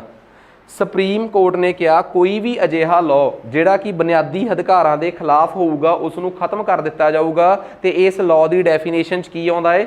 ਕੋਈ ਮਹਿਕਮਾ ਕੋਈ ਅਧਿਸੂਚਨਾ ਜਾਰੀ ਕਰੇ, ਕੋਈ ਸਰਕਾਰ ਕੋਈ ਨਿਯਮ ਬਣਾਵੇ, ਕੋਈ ਸੰਸਦ ਐਕਟ ਪਾਸ ਕਰੇ, ਜਾਂ ਭਾਵੇਂ ਕੌਨਸਟੀਟਿਊਸ਼ਨਲ ਅਮੈਂਡਮੈਂਟ ਐਕਟ ਵੀ ਹੋ ਜੇ, ਹਰ ਇੱਕ ਪ੍ਰਕਾਰ 'ਚੋਂ ਕੋਈ ਵੀ ਚੀਜ਼ ਜੇ ਉਹ ਚੀਜ਼ ਜਿਹੜੀ ਆ ਉਹ ਫੰਡਾਮੈਂਟਲ ਰਾਈਟਸ ਦੇ ਖਿਲਾਫ ਹੋਈ, ਇਹ ਚਾਰੇ ਚੀਜ਼ਾਂ ਲਾਅ ਦੀ ਪਰਿਭਾਸ਼ਾ 'ਚ ਆਉਣਗੀਆਂ। ਤੁਸੀਂ ਕਹੋ ਕਿ ਕਿਹੜੇ ਲਾਅ ਦੀ ਪਰਿਭਾਸ਼ਾ 'ਚ? ਇਹ ਉਹ ਲਾਅ ਆ ਜੋ ਆਰਟੀਕਲ 13 'ਚ ਲਿਖਿਆ ਗਿਆ ਹੈ ਕਿ ਲਾਅ ਜਿਹੜਾ ਕਿ ਫੰਡਾਮੈਂਟਲ ਰਾਈਟਸ ਦੇ ਖਿਲਾਫ ਹੋਵੇ। ਸੋ ਉਹਦੀ ਡੈਫੀਨੇਸ਼ਨ 'ਚ ਆ ਗਿਆ। ਇਹਦਾ ਮਤਲਬ ਪੰਜਾਬੀ 'ਚ ਪਤਾ ਕੀ ਬਣਿਆ? ਇਹਦਾ ਪੰਜਾਬੀ 'ਚ ਮਤਲਬ ਬਣਿਆ ਕਿ ਅੱਜ ਤੋਂ ਬਾਅਦ ਕੋਈ ਵੀ ਅਜਿਹੀ ਅਮੈਂਡਮੈਂਟ, ਕੌਨਸਟੀਟਿਊਸ਼ਨਲ ਅਮੈਂਡਮੈਂਟ, ਕੋਈ ਵੀ ਅਜਿਹਾ ਐਕਟ, ਕੋਈ ਵੀ ਅਜਿਹਾ ਰੂਲ ਜਾਂ ਕੋਈ ਵੀ ਅਜਿਹੀ ਨੋਟੀਫਿਕੇਸ਼ਨ ਨਹੀਂ ਜਾਰੀ ਕੀਤੀ ਜਾ ਸਕਦੀ ਜਿਹੜੀ ਕਿਹਦੇ ਖਿਲਾਫ ਹੋਵੇ? ਫੰਡਾਮੈਂਟਲ ਰਾਈਟਸ ਦੇ। ਸਰਕਾਰ ਨੇ ਇਸ ਚੀਜ਼ ਨੂੰ ਬਾਹਰ ਕਢਵਾਉਣ ਦੀ ਕੋਸ਼ਿਸ਼ ਕੀਤੀ ਸੀ ਕਿ ਇਹ ਬਾਹਰ ਕੱਢ ਦਿਓ, ਇਹ ਕਰਕੇ ਜੋ ਮਰਜ਼ੀ ਕੀਤਾ ਜਾ ਸਕਦਾ ਹੈ, ਪਰ ਨਹੀਂ ਚੱਲਣ ਦਿੱਤੀ ਸੁਪਰੀਮ ਕੋਰਟ ਨੇ। ਕੇਸ਼ਵਨੰਦਾ ਭਾਰਤੀ ਕੇਸ 'ਚ ਇਹ ਕਹਿਤਾ ਕਿ ਕੌਨਸਟੀਟਿਊਸ਼ਨਲ ਅਮੈਂਡਮੈਂਟ ਵੀ ਲਾਅ ਦੀ ਡੈਫੀਨੇਸ਼ਨ ਦੇ, ਕਾਨੂੰਨ ਦੀ ਪਰਿਭਾਸ਼ਾ ਦੇ ਦਾਇਰੇ 'ਚ ਹੀ ਮੰਨੀ ਜਾਊਗੀ। ਸੋ ਮੈਂ ਉਮੀਦ ਕਰਦਾ ਕਿ ਹੁਣ ਤੁਹਾਨੂੰ ਨਾ ਇੱਕ ਗੱਲ ਚੰਗੀ ਤਰ੍ਹਾਂ ਸਮਝ ਆ ਗਈ।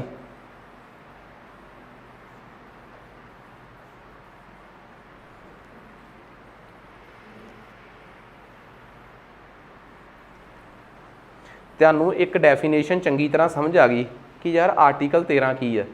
ਪਰ ਇੱਕ ਗੱਲ ਇੰਟਰਸਟਿੰਗ ਸਮਝ ਆਈ ਤੁਹਾਨੂੰ ਕਿ ਤੁਸੀਂ ਆਰਟੀਕਲ 12 ਵੀ ਪੜ੍ਹ ਲਿਆ, ਠੀਕ ਆ, ਤੇ ਆਰਟੀਕਲ 13 ਵੀ ਪੜ੍ਹ ਲਿਆ, ਫੰਡਾਮੈਂਟਲ ਰਾਈਟਸ ਵਾਲਾ ਚੈਪਟਰ ਸ਼ੁਰੂ ਵੀ ਕਰ ਲਿਆ, ਤੇ ਹਜੇ ਤੱਕ ਪਹਿਲਾ ਫੰਡਾਮੈਂਟਲ ਰਾਈਟ ਨਹੀਂ ਆਇਆ। ਇਟ ਮੀਨਸ ਫੰਡਾਮੈਂਟਲ ਰਾਈਟਸ ਆਉਣ ਤੋਂ ਪਹਿਲਾਂ ਤੁਹਾਨੂੰ 2 ਆਰਟੀਕਲ ਤੋਤੇ ਵਾਂਗ ਰਟੇ ਹੋਣੇ ਚਾਹੀਦੇ ਆ। What is definition of state? Article 12 ਰਾਜ ਦੀ ਪਰਿਭਾਸ਼ਾ ਕੀ ਹੈ?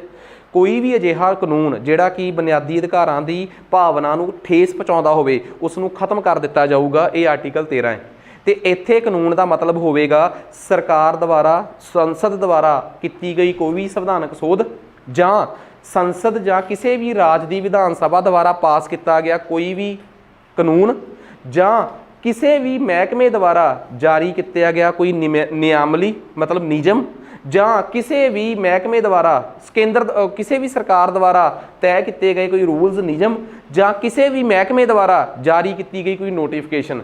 ਇਹਨਾਂ 4-5 ਚੋਂ ਕੋਈ ਵੀ ਪਬਲਿਕ ਨੋਟਿਸ ਵੀ ਤੁਸੀਂ ਐਵੇਂ ਦਾ, ਹੁਣ ਪਿੱਛੇ ਜੇ ਪੰਜਾਬ ਸਰਕਾਰ ਨੇ ਇੱਕ ਨੋਟਿਸ ਜਾਰੀ ਕੀਤਾ ਸੀ ਪਿਛਲੀ ਸਰਕਾਰਾਂ ਵੇਲੇ ਕਿ ਸਕੂਲ ਦੇ ਵਿੱਚ ਜੋ ਲੇਡੀਜ਼ ਟੀਚਰ ਨੇ ਨਾ ਉਹ ਜੀਨ ਪਾ ਕੇ ਨਹੀਂ ਆਉਣਗੇ, ਠੀਕ ਆ।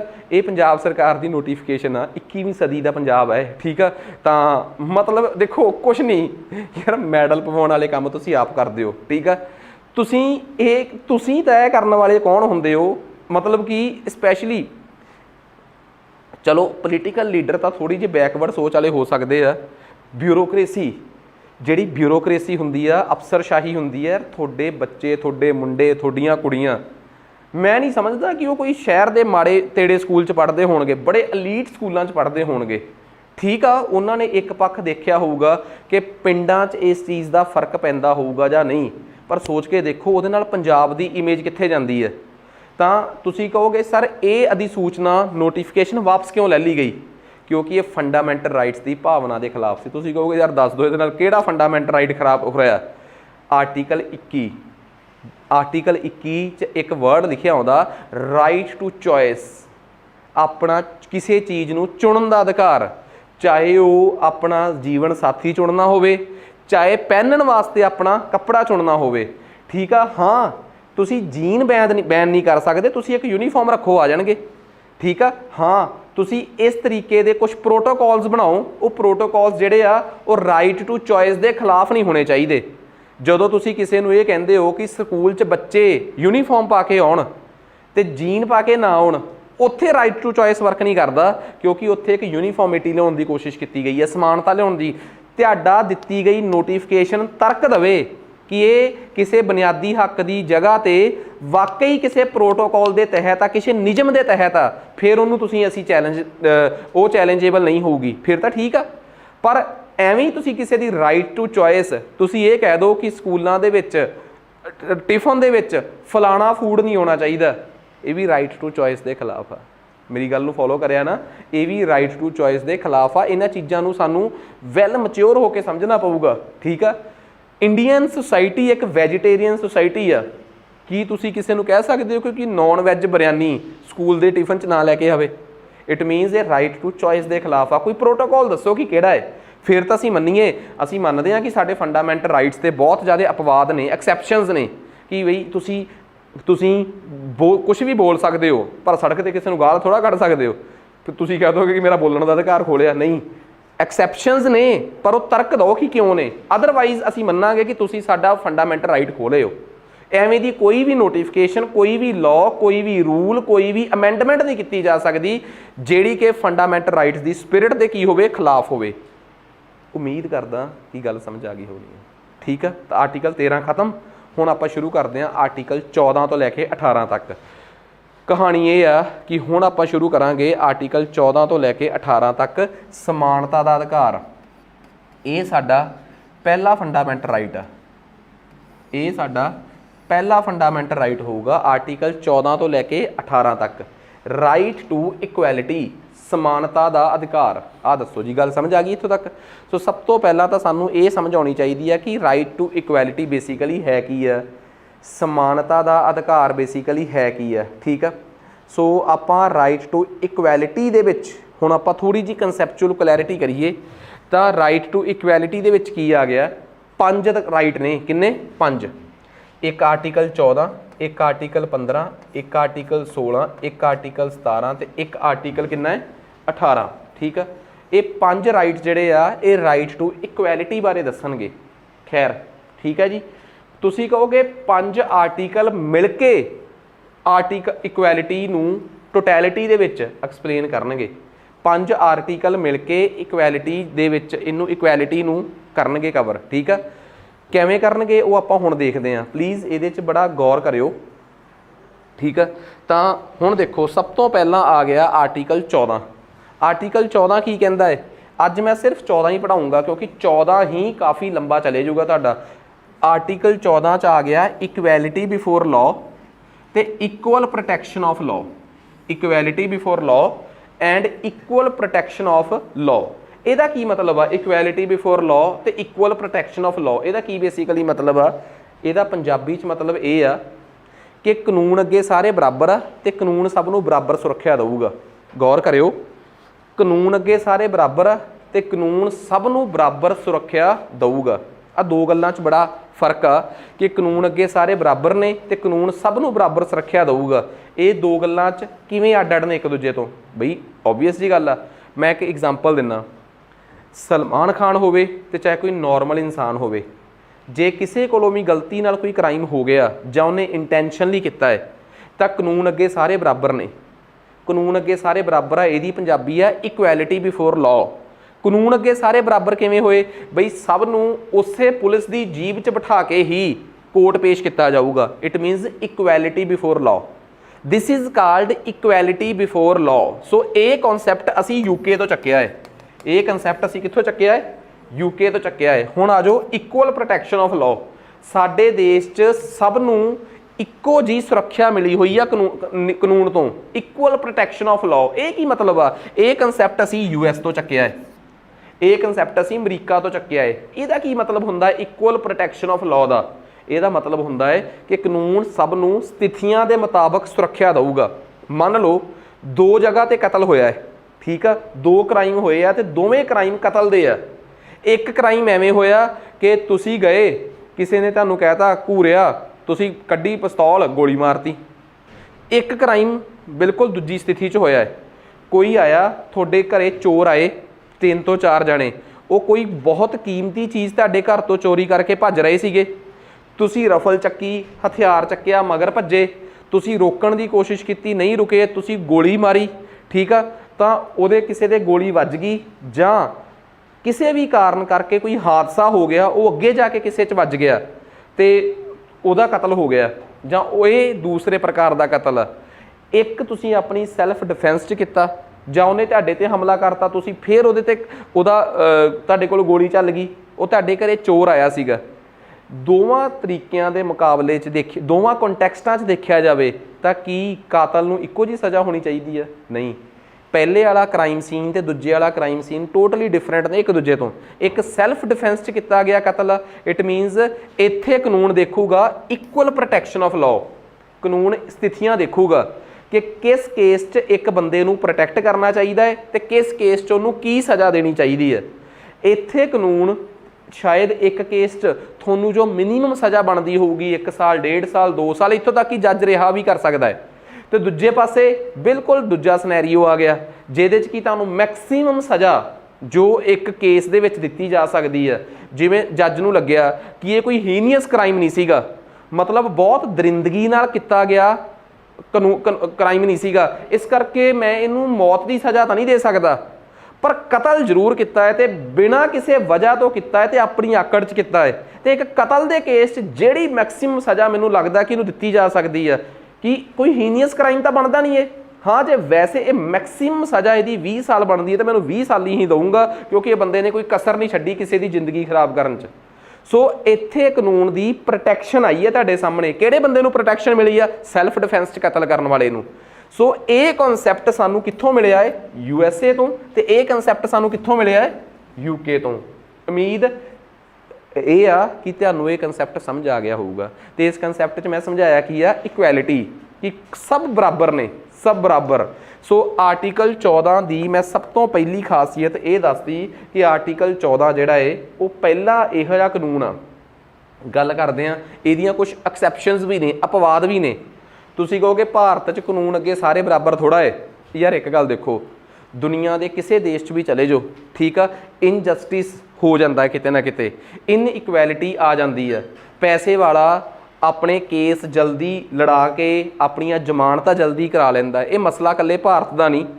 ਜਿਹੜੇ ਡਿਵੈਲਪ ਕੰਟਰੀਜ਼ ਨੂੰ ਤੁਸੀਂ ਇਹ ਕਹਿੰਦੇ ਸੀਗੇ ਕਿ ਇਹ ਉਹ ਵਿਕਸਿਤ ਦੇਸ਼ ਨੇ ਜਿੱਥੇ ਕਦੀ ਬੇਰੁਜ਼ਗਾਰੀ ਨਹੀਂ ਆ ਸਕਦੀ, ਭੁੱਖਮਰੀ ਨਹੀਂ ਆ ਸਕਦੀ, ਜਿੱਥੇ ਲੋਕ ਜਿਹੜੇ ਜਾਂਦੇ ਆ ਉੱਥੇ ਜਾ ਕੇ ਸੈਟਲ ਹੋ ਜਾਂਦੇ ਆ, ਖੁਸ਼ ਹੋ ਜਾਂਦੇ ਆ, ਉੱਥੇ ਜੋ ਬੇਰੁਜ਼ਗਾਰੀ ਨੰਗਾ ਨਾਚ ਕਰ ਰਹੀ ਆ, ਤੁਹਾਡੇ ਰਿਸ਼ਤੇਦਾਰ, ਤੁਹਾਡੇ ਦੋਸਤ ਤੁਹਾਨੂੰ ਫੋਨ ਕਰਕੇ ਦੱਸਦੇ ਹੀ ਹੋਣਗੇ ਨਾ। ਤੇ ਜੇ ਕੋਈ ਮੇਰੇ ਵਰਗਾ ਬੰਦਾ ਇਹ ਕਹਿ ਦੇ ਕਿ ਉੱਥੇ ਕਰਪਸ਼ਨ ਵੀ ਬਹੁਤ ਆ, ਤੇ ਤੁਸੀਂ ਕਹਿ ਦਿਓ ਯਾਰ ਨਹੀਂ ਹੈ। ਬਸ ਉੱਥੇ ਲੋਅਰ ਬਿਊਰੋਕ੍ਰੇਸੀ 'ਚ ਕਰਪਸ਼ਨ ਨਹੀਂ ਹੈਗੀ, ਉੱਥੇ ਵੀ ਕੈਪੀਟਲ ਗੇਨ ਟੈਕਸ ਬਚਾਉਣ ਦੀ ਲੋਕ ਅਰਬਾਂ ਖਰਬਾਂ ਸਭ ਚੱਲਦਾ ਉੱਥੇ ਵੀ। ਦੁਨੀਆ ਦੇ ਹਰ ਦੇਸ਼ ਦੇ ਵਿੱਚ ਇਨਜਸਟਿਸ ਤਾਂ ਹੈਗਾ ਏ, ਠੀਕ ਆ। ਉਹ ਸੁਸਾਇਟੀਜ਼ ਬੜੀਆਂ ਮੈਚਿਓਰ ਹੋ ਗਈਆਂ, ਉਹਨਾਂ ਨੇ ਇਹਨਾਂ ਚੀਜ਼ਾਂ ਨੂੰ ਪਾੜ ਪਾਉਣ ਦੀ ਕੋਸ਼ਿਸ਼ ਕੀਤੀ ਆ, ਪਰ ਕੰਪਲੀਟਲੀ ਕਿਤੇ ਵੀ ਕੁਛ ਨਹੀਂ ਹੈਗਾ। ਮੇਰੀ ਗੱਲ ਸਮਝ ਗਏ? ਦੂਜੀ ਗੱਲ, ਉਸ ਚੀਜ਼ ਨੂੰ ਤਾਂ ਗਿਣੇ ਹੀ ਨਾ ਕਰੋ। ਜਦੋਂ ਆਪਾਂ ਥਿਓਰੈਟੀਕਲ ਪੜ੍ਹਦੇ ਆ ਨਾ ਤਾਂ ਇਨਜਸਟਿਸ ਹੈਗਾ ਜੀ, ਇਕੁਐਲਿਟੀ ਬਿਫੋਰ ਲਾਅ ਕਿੱਥੇ ਆ ਬਈ? ਫਿਰ ਜੇ ਏਡੀ ਹੋਈ ਗੱਲ ਆ, ਫਿਰ ਕਾਹਨੂੰ ਮੱਥਾ ਮਾਰਿਆ? ਫਿਰ ਨਾ ਕਲਾਸ ਲਾ, ਨਾ ਰਿਕਾਰਡਿੰਗ ਸੁਣ, ਕੁਛ ਹੀ ਨਾ ਕਰੋ ਯਾਰ, ਫਿਰ ਛੱਡ ਦੋ ਕਿ। ਪਰ ਜੇ ਤੁਸੀਂ ਪੇਪਰ ਦੇਣਾ ਹੈ ਤਾਂ ਤੁਹਾਨੂੰ ਇਹ ਚੀਜ਼ ਸਮਝਣੀ ਪਊਗੀ ਕਿ ਹਾਂ, ਕਾਨੂੰਨ ਅੱਗੇ ਸਾਰੇ ਬਰਾਬਰ ਆ। ਇੱਥੇ ਕੁਛ ਐਕਸੈਪਸ਼ਨਸ ਨੇ। ਕੀ ਐਕਸੈਪਸ਼ਨਸ ਨੇ? ਕੁਛ ਅਪਵਾਦ ਨੇ। ਉਹ ਅਪਵਾਦ ਕੀ ਆ? ਉਹਨਾਂ 'ਚੋਂ ਪਹਿਲਾ ਅਪਵਾਦ ਇਹ ਆ ਕਿ ਸਾਡੇ ਦੇਸ਼ ਦਾ ਰਾਸ਼ਟਰਪਤੀ, ਸਾਡੇ ਦੇਸ਼ ਦੇ ਰਾਸ਼ਟਰਪਤੀ ਨੂੰ ਕੁਛ ਪ੍ਰੋਸੀਡਿੰਗਸ ਦੇ ਦੌਰਾਨ ਜਦੋਂ ਉਹ ਆਪਣੀ ਕੁਰਸੀ 'ਤੇ ਹੁੰਦਾ ਹੈ ਤਾਂ ਉਹਨੂੰ ਕੁਛ ਕੰਸੈਸ਼ਨ ਮਿਲਦੀ ਹੈ ਕਿ ਇੰਨੇ ਮਹੀਨੇ ਉਹਦੇ ਤੋਂ ਪਹਿਲਾਂ ਤੇ ਇੰਨੇ ਮਹੀਨੇ ਬਾਅਦ ਤੁਹਾਡੇ 'ਤੇ ਕੋਈ ਕੇਸ ਨਹੀਂ ਚਲਾਇਆ ਜਾ ਸਕਦਾ। 6 ਮਹੀਨੇ ਦਾ ਉਹਨੂੰ ਮਿਲਦੀ ਹੈ। Similarly MPs, member of parliament, ਹੁਣ ਆਪਣੇ ਪੰਜਾਬ ਦੇ ਗਵਰਨਰ ਨੇ ਇੱਕ, ਕੀ ਨਾਮ ਉਹਨਾਂ ਦਾ, ਬਨਵਾਰੀ ਲਾਲ ਪੁਰੋਹਿਤ, ਉਹਨਾਂ ਨੇ ਇੱਕ ਇੰਟਰਵਿਊ ਦਿੱਤੀ, ਚੈਨਲ ਸੀ ਅਜੀਤ, ਠੀਕ ਆ। ਅਜੀਤ ਚੈਨਲ ਦੀ ਪੰਜਾਬ ਸਰਕਾਰ ਨਾਲ ਬਣਦੀ ਨਹੀਂ, ਸਪੈਸ਼ਲੀ CM ਸਾਹਿਬ ਨਾਲ ਨਹੀਂ ਬਣਦੀ। ਤੇ ਉਹਨਾਂ ਨੇ CM ਸਾਹਿਬ ਦੇ ਖਿਲਾਫ ਇੱਕ ਇੰਟਰਵਿਊ ਦਿੱਤੀ, ਕਹਿੰਦੇ ਮੇਰੀ ਬਹੁਤ ਬੇਇੱਜ਼ਤੀ ਕੀਤੀ ਆ CM ਸਾਹਿਬ ਨੇ ਵਿਧਾਨ ਸਭਾ 'ਚ। ਕਹਿੰਦਾ ਬਸ ਫਰਕ ਇਹ ਆ ਕਿ ਮੈਂ ਕੋਰਟ 'ਚ, ਮੈਂ ਥਾਣੇ 'ਚ ਰਿਪੋਰਟ ਨਹੀਂ ਲਿਖਾ ਸਕਿਆ CM ਸਾਹਿਬ ਦੇ ਖਿਲਾਫ। ਉਹ ਇਸ ਕਰਕੇ ਨਹੀਂ ਲਿਖਾ ਸਕਿਆ ਕਿ ਉਹ ਇਸ ਟਾਈਮ ਕਿੱਥੇ ਸੀਗੇ? ਵਿਧਾਨ ਸਭਾ 'ਚ ਬੋਲ ਰਹੇ ਸੀ। ਤੇ ਵਿਧਾਨ ਸਭਾ ਦੇ ਵਿੱਚ ਇੱਕ ਐਜ਼ MLA ਜਦੋਂ ਕੋਈ ਬੋਲਦਾ ਹੈ ਨਾ ਤਾਂ ਉਹਨੂੰ ਨਾ ਕੁਛ ਉਹ ਮਿਲੇ ਹੋਏ ਆ, ਐਕਸਟਰਾ ਰਾਈਟਸ ਮਿਲੇ ਹੋਏ ਆ। ਜੇ ਮਤਲਬ ਮੇਰੇ ਵਰਗਾ ਬੰਦਾ ਚੰਡੀਗੜ੍ਹ ਕਿਤੇ ਵੀ ਖੜ੍ਹ ਕੇ ਬੋਲਦੇ, ਜਾਂ ਮੋਹਾਲੀ 'ਚ ਖੜ੍ਹ ਕੇ CM ਸਾਹਿਬ ਉਹਨਾਂ ਨੂੰ, ਗਵਰਨਰ ਨੂੰ ਕੁਛ ਬੋਲਦੇ, ਜਾਂ CM ਸਾਹਿਬ ਖੁਦ ਮੋਹਾਲੀ ਦੇ ਕਿਸੇ ਗਰਾਊਂਡ ਤੋਂ ਗਵਰਨਰ ਸਾਹਿਬ ਨੂੰ ਐਵੇਂ ਕਹਿ ਦੇਣ, ਮੈਂ ਨਹੀਂ ਕਹਿੰਦਾ, ਗਵਰਨਰ ਸਾਹਿਬ ਇਹ ਦਾਅਵਾ ਕਰ ਰਿਹਾ ਕਿ ਮੈਂ ਕ੍ਰਿਮੀਨਲ ਪਰਚਾ ਠੋਕੂੰਗਾ ਡੈਫੇਮੇਸ਼ਨ ਦਾ, ਮਾਨਹਾਨੀ ਦਾ, ਕਿ ਐਡੀ ਗਰਿਮਾ ਵਾਲੀ ਪੋਸਟ ਦੀ ਬੇਇੱਜ਼ਤੀ ਕੀਤੀ ਹੈ। बस मैं ठोक नहीं सकिया क्योंकि ये एक इक्वैलिटी ਇੱਥੇ अपवाद हैगा ना कि एक MLA विधान सभा ਦੇ ਵਿੱਚ कुछ बेनीफिट लै गया पर वो बाहर जाके नहीं, ये भी एक एक्सैप्शन है ना। सिमिलरली एक MLA ਜਾਂ ਕੇਂਦਰ ਦਾ MP ਉਹਦੇ ਖਿਲਾਫ ਜਦੋਂ ਪ੍ਰੋਸੀਡਿੰਗਸ ਚੱਲਦੀਆਂ ਨਾ ਤਾਂ ਜਦੋਂ ਉਹਦੇ ਦੌਰਾਨ ਜੇ ਉਸ ਟਾਈਮ ਵਿਧਾਨ ਸਭਾ ਜਾਂ ਪਾਰਲੀਮੈਂਟ ਲੱਗੀ ਹੋਈ ਆ ਤਾਂ ਉਹਨੂੰ ਅਰੈਸਟ ਨਹੀਂ ਕੀਤਾ ਜਾ ਸਕਦਾ। ਸੋ ਇਹ ਕੁਝ ਐਕਸੈਪਸ਼ਨਸ ਨੇ। ਹੋਰ ਵੀ ਸੁਣੋ, ਭਾਰਤ ਦੇ ਵਿੱਚ ਜੇ ਕੋਈ ਬਾਹਰੋਂ ਆਏ ਹੋਏ ਅੰਬੈਸਡਰਸ ਨੇ, ਰਾਜਦੂਤ ਨਹੀਂ ਹੁੰਦੇ ਦੂਜੇ ਦੇਸ਼ਾਂ ਦੇ ਅੰਬੈਸੀਆਂ ਵਾਲੇ, ਜੇ ਉਹ ਭਾਰਤ 'ਚ ਕੋਈ ਕ੍ਰਾਈਮ ਕਰ ਦੇਣ, ਜਿਵੇਂ ਮੈਨੂੰ ਲੱਗਦਾ ਸਾਊਦੀ ਅਰਬ ਦਾ ਕੋਈ ਅੰਬੈਸਡਰ ਸੀਗਾ, ਉਹਨੇ ਭਾਰਤ ਦੇ ਵਿੱਚ ਨਾ ਇੱਕ ਨੇਪਾਲੀ ਲੜਕੀ ਨਾਲ ਰੇਪ ਕਰਤਾ ਸੀ, ਅਸੀਂ ਉਹਨੂੰ ਅਰੈਸਟ ਨਹੀਂ ਕਰ ਸਕੇ, ਅਸੀਂ ਉਹਨੂੰ ਉਹਦੇ ਦੇਸ਼ ਵਾਪਸ ਭੇਜਤਾ ਕਿ ਬਈ ਤੂੰ ਜੋ ਹੁੰਦਾ ਕਰ ਲਾ, ਜੋ ਹੁਣ ਤੁਹਾਡਾ ਮਸਲਾ ਅਸੀਂ ਨਹੀਂ ਕਰ ਸਕਦੇ। ਇਟ ਮੀਨਸ ਇੱਥੇ ਤੁਹਾਨੂੰ ਨਹੀਂ ਲੱਗਦਾ ਕਿ ਇਕੁਐਲਿਟੀ ਦੇ ਨਾਮ 'ਤੇ ਕੁਛ ਕਲੰਕ ਜਿਹਾ ਲੱਗ ਗਿਆ?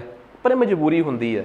ਦੂਜੇ ਦੇਸ਼ਾਂ ਨਾਲ ਸਾਡੇ ਸੰਬੰਧ ਚੰਗੇ ਬਣੇ ਰਹਿਣ, ਸਾਡੇ MLA MP ਬੋਲਣ ਤੋਂ ਪਹਿਲਾਂ ਡਰਨ ਨਾ, ਉਹ ਵਿਧਾਨ ਸਭਾ ਦੇ ਪਟਨ 'ਤੇ ਖੁੱਲ੍ਹ ਕੇ ਬੋਲ ਸਕਣ, ਵਿਧਾਨ ਸਭਾ ਦੇ ਫਲੋਰ 'ਤੇ ਖੁੱਲ੍ਹ ਕੇ ਬੋਲ ਸਕਣ। ਸਾਡਾ ਰਾਸ਼ਟਰਪਤੀ ਜਾਂ ਸਾਡਾ ਗਵਰਨਰ ਉਹਨੂੰ ਅਰੈਸਟ ਨਹੀਂ ਕੀਤਾ ਜਾ ਸਕਦਾ ਜਦੋਂ ਉਹਦਾ ਕਾਰਜਕਾਲ ਚੱਲ ਰਿਹਾ ਹੋਵੇ। ਉਹ ਇਸ ਕਰਕੇ ਨਹੀਂ ਕੀਤਾ ਜਾ ਸਕਦਾ ਕਿ ਦੇਸ਼ ਦਾ ਮਹਾਮਹਿਮ ਹੁੰਦਾ ਉਹ ਸਭ ਤੋਂ ਉੱਚੀ ਪੋਜੀਸ਼ਨ 'ਤੇ ਜੇ ਸਾਡੀ ਹੀ ਪੁਲਿਸ ਉਹਨੂੰ ਅਰੈਸਟ ਕਰ ਲੂਗੀ, ਭਾਵੇਂ ਉਹ ਗਲਤੀ ਆ, ਕਿੱਡੀ ਇੱਜ਼ਤ ਰਹਿ ਜੂਗੀ। ਹਾਂ, ਅਸੀਂ ਕਹਿੰਦੇ ਹਾਂ ਕਿ ਉਹਨੂੰ ਕੁਰਸੀ ਤੋਂ ਜਦੋਂ ਹਟ ਗਿਆ ਉਸ ਤੋਂ ਬਾਅਦ ਉਹਦੇ 'ਤੇ ਮੁਕੱਦਮਾ ਚਲਾਵਾਂਗੇ ਕਿਉਂਕਿ ਉਸ ਟਾਈਮ ਉਹ ਸਾਡਾ ਰਾਸ਼ਟਰਪਤੀ ਨਹੀਂ ਗਾ। ਤਾਂ ਸਾਡੀ ਹੀ ਗਰਿਮਾ ਖਰਾਬ ਹੁੰਦੀ ਆ ਅਤੇ ਆਪਣੀ ਇੱਜ਼ਤ ਬਚਾਉਣ ਵਾਸਤੇ ਜੇ ਇਕੁਐਲਿਟੀ 'ਚ 19-21 ਕਰਨੀ ਵੀ ਪੈਂਦੀ ਆ ਤਾਂ ਮੈਂ ਨਹੀਂ ਸਮਝਦਾ ਕਿ ਕੁਛ ਗਲਤ ਆ। ਇਹ ਮੈਂ ਨਹੀਂ ਕਹਿ ਰਿਹਾ, ਇਹ ਸੰਵਿਧਾਨ ਕਹਿ ਰਿਹਾ। This is article 14 of the constitution. So ਅੱਜ ਜਸਟ ਆਪਾਂ ਆਰਟੀਕਲ 14 ਪੜ੍ਹਿਆ। ਅੱਗੇ ਜਾ ਕੇ ਰਫਤਾਰ ਹੋਰ ਤੇਜ਼ ਹੋ ਜੂਗੀ ਫਿਰ, ਕਿਉਂਕਿ ਅੱਗੇ ਤਾਂ ਕੁਛ ਵੀ ਹੈ ਨਹੀਂ। ਠੀਕ ਆ, ਫਿਰ ਆਪਾਂ ਕੱਲ੍ਹ ਆਰਟੀਕਲ 15 ਤੋਂ ਮੀਨਸ ਨੈਕਸਟ ਲੈਕਚਰ ਜੋ ਵੀ ਆਪਣਾ ਜਿਸ ਦਿਨ ਵੀ ਕਲਾਸ ਹੋਊਗੀ ਆਪਣਾ ਆਰਟੀਕਲ 15 ਤੋਂ ਸ਼ੁਰੂਆਤ ਹੋਊਗੀ। ਠੀਕ ਆ, ਉਮੀਦ ਕਰਦਾ ਕਿ ਇਹ ਕਨਸੈਪਟ ਜਾਂ ਇਹ ਲੈਕਚਰ ਤੁਹਾਨੂੰ ਸਮਝ ਆ ਗਿਆ ਹੋਊਗਾ। ਸੋ ਅੱਜ ਵਾਸਤੇ ਇੰਨਾ ਹੀ ਬਹੁਤ ਆ। ਮਿਲਦੇ ਆਪਾਂ ਆਪਣੀ ਨੈਕਸਟ ਕਲਾਸ 'ਚ।